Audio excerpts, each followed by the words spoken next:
नमस्ते बच्चों, विज्ञान विषय में आप सभी का स्वागत है। लेसन को आगे बढ़ाते हुए हम इसके नेक्स्ट टॉपिक की चर्चा करते हैं। कोशिका का साइज, यानी कोशिका का साइज किस प्रकार से होता है।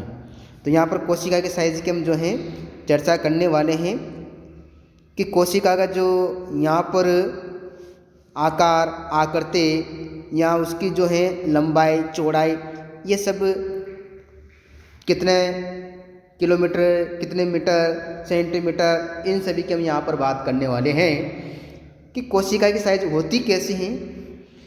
सदियों में कोशिका का साइज 1 मीटर का 10 लाखवें भाग यानी माइक्रोमीटर अथवा माइक्रोन के बराबर छोटा हो सकता है अथवा कुछ सेंटीमीटर लंबा भी, परंतु अधिकतर कोशिकाएं अति सूक्ष्मदर्शीय होती हैं।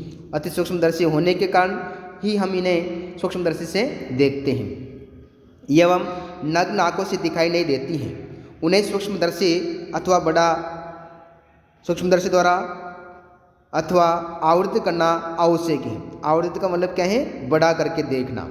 सबसे छोटी कोशिका का साइज 0.1 से 0.5 माइक्रोमीटर होती है, जो कि जीवाणु कोशिका है। तो सबसे छोटी कोशिका यहाँ पर जो है, इसका यहाँ पर कितनी है, इसकी साइज़ की हम बात करते हैं। तो इस साइज में ये यहाँ पर आप देख सकते हैं, ये पॉइंट इसमें दे रखा है। तो इसमें कोशिका की जो साइज है 0.1 से 0.5 माइक्रोन के लगभग होती है। सबसे छोटी कोशिका शुतुरमुर्ग का अंडा है, जिसका साइज 170 mm इंटू 130 mm होता है, यानी यहाँ पर माइक्रोमीटर होता है। तो इस प्रकार से हम इसमें यहाँ पर इसके साइज़ के बारे में चर्चा करी है। सबसे बड़ी कोशिका शुतुरमुर्ग का अंडा है, जिसका साइज 170 माइक्रोमीटर इंटू 130 माइक्रोमीटर होता है। आगे हम इसकी बात करते हैं क्रियाकलाप के माध्यम से। इसको देख सकते हैं, मुर्गी का अंडा लेते हैं, इसमें एल्बुमिन को देखते हैं और आवृत्त करके इसको सूक्ष्मदर्शी के द्वारा इसको देखा जाता है।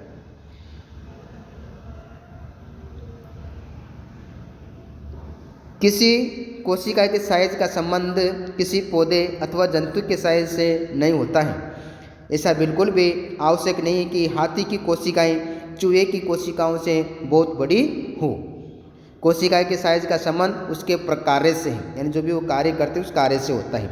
उदाहरण के लिए तंत्रिका कोशिकाएं हाथी एवं चूहे दोनों में ही लंबी एवं शाखान्वित होती हैं। ये संदेश के स्थानांतरण का कार्य करती हैं। कौन सी? तंत्रिका कोशिकाएं। अब नेक्स्ट हम यहाँ पर बात करने, नेक्स्ट टॉपिक इसमें दे रखा है कोशिका संरचना एवं प्रकार्य, यानी कोशिका की संरचना किस प्रकार से मिलकर बनी रहती हैं, यानी इसके स्ट्रक्चर है फंक्शनल, दोनों किस प्रकार से कार्य करते हैं कोशिका। तो आप पढ़ चुके हैं प्रत्येक जीव के अनेक अंग होते हैं। आप कक्षा 7 में पाचन अंगों के विषय में पढ़ चुके हैं, और पाचन अंगों में कौन कौन से अंग कार्य करते हैं, जैसे मुख हैं, मुख गुहा है, ग्रसनी, ग्रसिका, आमाशय, आंत्र, ये सब जो है पाचन के अंग होते हैं।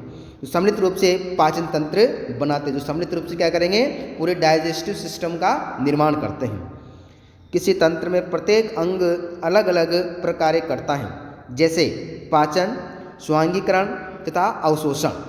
इसी प्रकार विभिन्न पादप अंग भी विशिष्ट या विशेष पदार्थ यानी यहाँ पर जो है प्रकार्य करते हैं। उदाहरण के लिए जड़, जल एवं खनिजों के अवशोषण में सहायता करती हैं। तो यहाँ पर पादप की अगर हम चर्चा करें तो पादप जो जड़ हैं, जड़ का एक प्रकार से कार्य क्या है, जो मृदा में उपस्थित होती हैं और मृदा में उपस्थित पोषक तत्वों को, जल को ग्रहण करने का ये कार्य करती हैं और पादप के शीर्ष भाग तक पहुँचाने में सहायता करते हैं।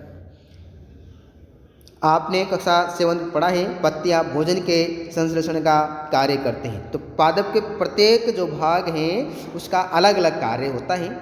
तो जड़, तना और पत्ती, तो इस सभी का अलग अलग कार्य हैं यहाँ पर करते हैं। प्रत्येक अंग पुनः छोटे भागों से बना होता है जिसे ऊतक या टिश्यू कहते हैं। ऊतक एक समान कोशिकाओं का वो भाग या वो समूह है जो एक विशिष्ट प्रकार संपादित करते हैं। तो इस प्रकार से यहाँ पर जो है जिसमें दो व्यक्ति आपस में चर्चा करते हैं। पहले को समझ में आ गया कि अंग ऊतक के बने होते हैं। तो अंग किसके बने होते हैं? ऊतक एंड टिश्यू के। और ऊतक कोशिकाओं से बने होते हैं। और सजीव की संरचनात्मक और यहाँ पर जो इकाई है उसे ही क्या कहते हैं? कोशिका कहते हैं। तो सजीव की संरचनात्मक और क्रियात्मक इकाई क्या कहलाती है? यहाँ पर कोशिका कहलाती है। तो ये आप इसको देख सकते हैं, सजीव की संरचनात्मक एवं क्रियात्मक इकाई क्या है? यहाँ पर संरचनात्मक इकाई क्या है? कोशिका होती है।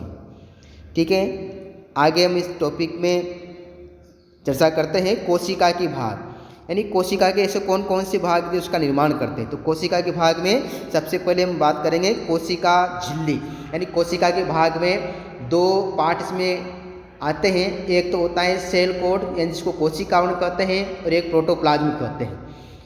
कोशिका आवरण में दो भाग इसमें पाए जाते हैं, एक तो कोशिका भित्ति और एक कोशिका झिल्ली। इसमें से आपके किसके बारे में दे रखा है?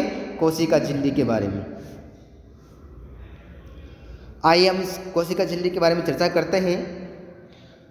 कोशिका झिल्ली कोशिका के मूल घटक हैं। कोशिका झिल्ली कोशिका द्रव्य एवं केंद्रक, कोशिका द्रव्य एवं कोशिका झिल्ली, कोशिका द्रव्य एवं केंद्रक कोशिका झिल्ली के अंदर परिबद्ध रहते हैं, यानी कोशिका द्रव्य जिसको साइटोप्लाज्म कहते हैं, और केंद्रक न्यूक्लियस कोशिका झिल्ली के अंदर ही परिबद्ध रहते हैं, चारों ओर से घिरे हुए रहते हैं। कोशिका झिल्ली एक कोशिका को दूसरी कोशिका एवं घेरे हुए माध्यम से अलग करती हैं। कोशिका झिल्ली इसे प्लाज्मा झिल्ली भी कहते हैं। सरंध्र होती हैं और यहाँ पर इसमें देखते हैं विभिन्न पदार्थों के आवागमन का नियमन भी करती हैं। तो ये आवागमन का कार्य कौन करती हैं? कोशिका झिल्ली के द्वारा ही किया जाता है। इसको प्लाज्मा मेम्ब्रेन भी कहा जाता है।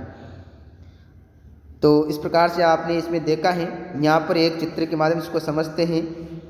प्याज की कोशिका की सीमा कोशिका झिल्ली द्वारा परिबद्ध होती हैं, तो ये एक और दृढ़ आवरण द्वारा आबद्ध होती हैं, जिसे कोशिका भित्ति कहते हैं। कि पादप हैं ये, इसलिए पादपों में कोशिका भित्ति पाते हैं और जंतुओं में कोशिका झिल्ली होती है। कोशिका के अंदर कोशिका के केंद्र में घनी एवं गोलाकार संरचना होती हैं, जिसे केंद्रक कहते हैं। केंद्रक एवं कोशिका झिल्ली के मध्य यहाँ जो भी पदार्थ होंगे उन पदार्थों के एक जैली समान पदार्थ होता है, जिसे कोशिका द्रव्य कहा जाता है। जिसे क्या कहेंगे? कोशिका द्रव्य कहते हैं। और इस कोशिका द्रव्य को दर्शाने के लिए हम यहाँ पर बात करेंगे इसमें ये कोशिका द्रव्य। तो ये क्या होता है? कोशिका द्रव्य होता है।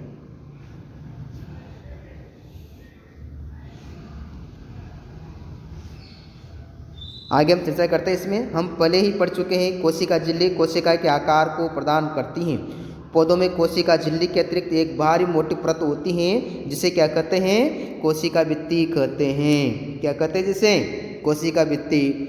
कोशिका झिल्ली को आबद्ध करने वाले अतिरिक्त संरचना पौधे की कोशिका की सुरक्षा के लिए आवश्यक है। पादप कोशिकाओं में ताप में परिवर्तन, तीव्र गति से चलने वाले वायुमंडलीय नमी इत्यादि विभिन्न जो परिवर्तन होते हैं उनसे सुरक्षा प्रदान करने का यहाँ पर ये कार्य करती हैं। वो इन परिवर्तनों से प्रभावित हैं क्योंकि वे चल नहीं सकते हैं। कोशिकाओं का प्रेक्षण ट्राडेक्सकेसिया, इलोडिया अथवा रोयो की पत्तियों की झिल्ली में किया जा सकता है। आप इनकी स्लाइड भी उसी प्रकार बना सकते हैं इस प्रकार प्याज की झिल्ली की स्लाइड बनाते हैं। तो इस प्रकार से हमने इस लेसन के बारे में यहाँ पर अध्ययन किया है। आगे कुछ और इसमें टॉपिक दे रहे कि उसके बारे में पढ़ेंगे। नेक्स्ट वीडियो में इसका अध्ययन करेंगे। सभी को धन्यवाद।